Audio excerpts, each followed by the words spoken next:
So I won't give too much crap to this. Just a brief update on a Husqvarna situation. If you have a Husqvarna that has busted its bearings out on the rear wheel drive section, you can go out to Scamazon. I will put the link in here, and you can actually replace these. The guys or company that did the machining, you can probably make one of these if you got a lathe and some metal laying around, and machine that out. But that I do not have. It's something on my want list. However, with this tiny garage, I don't think I'll have that anytime soon. So if you get this far, there's a lot of nuts and bolts to take out of that. You should be okay. And if you got any questions, I guess put them in the comments and I'll try to clarify something. Alright. It's a Husqvarna. 22-inch hu700u. Came in because, well, for general service, as well as to take a look at the self-propelled setup. It's actually not the only Husqvarna. They say it comes in threes, maybe? I don't know. But these bearings seized up. This one's almost seized. Pretty crappy setup if you ask me. But I'm not an engineer. I don't get paid to discuss that kind of stuff. But in order to go ahead and get to this, it requires a lot of removing of bolts. And it is a little bit funny to get apart. So these are 13 millimeter bolts here. There's a 13 millimeter bolt here. You will need to remove at least one side of your sweep or your grass guard or whatever you want to call it. You will need to remove your transmission. Now, when you reassemble it, use some Never Sees. That's what I'm using here. And I also got some new Powells as well. I'm not sure why that Powell is missing altogether. I don't know if it wobbled out. I think it's just because this side was actually the side that had the bearing seal completely missing.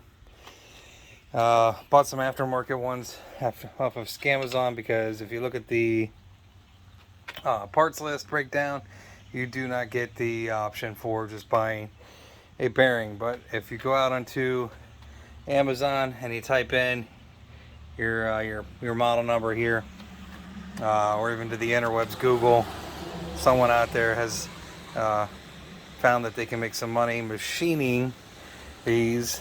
If I had a lathe, I could press bearings in, machine that, and press bearings in and sell them for, I think they were $17.99 a piece.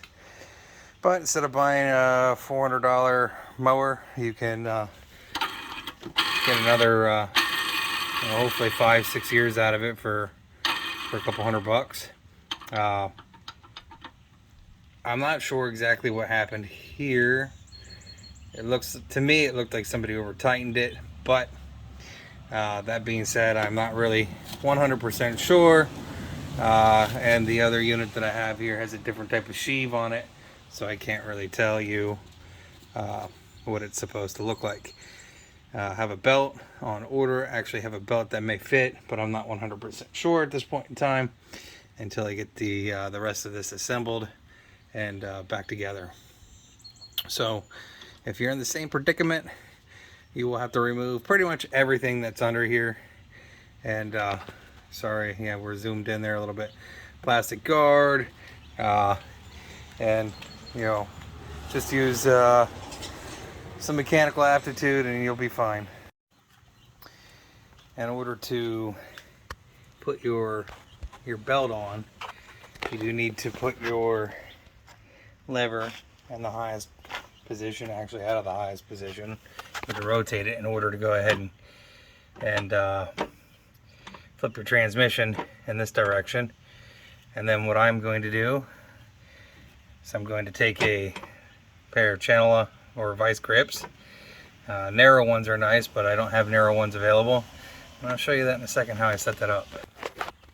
So take your channel locks, or vice grips I should say, whatever floats your boat. I already had this loose because I knew I was going to be coming in here.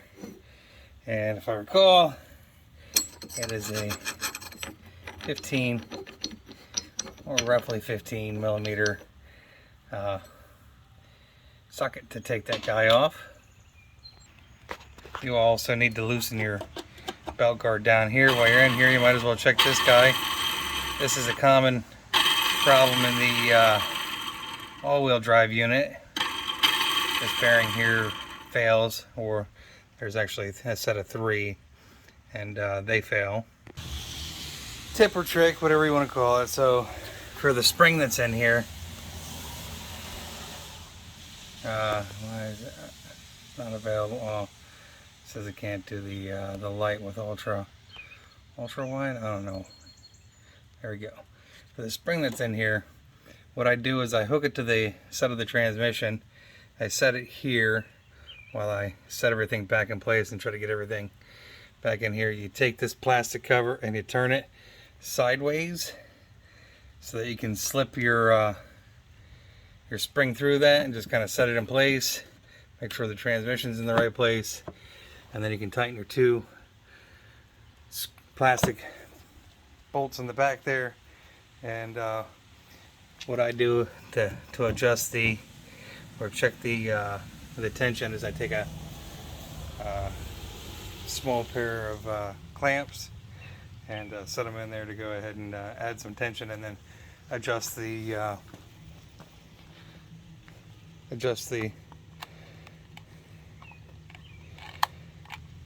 adjustment there, or adjuster I should say, until it is tight but not ready to break. So hopefully tomorrow we have our powels for this and we can put the gears and everything back on it and sharpen the blade, and this thing will dance for another 10 years. I think this is a 2015. And yeah, I'm going to sharpen the blade up as best as we can in our jig over there. Yeah, I know this garage is a mess. Yeah, that thing. That's the Chinese knockoff version of the American blade sharpener. It is not quite 45 degrees. We've got our new I think it's a handlebar assembly bearings in, if I recall from the parts diagram.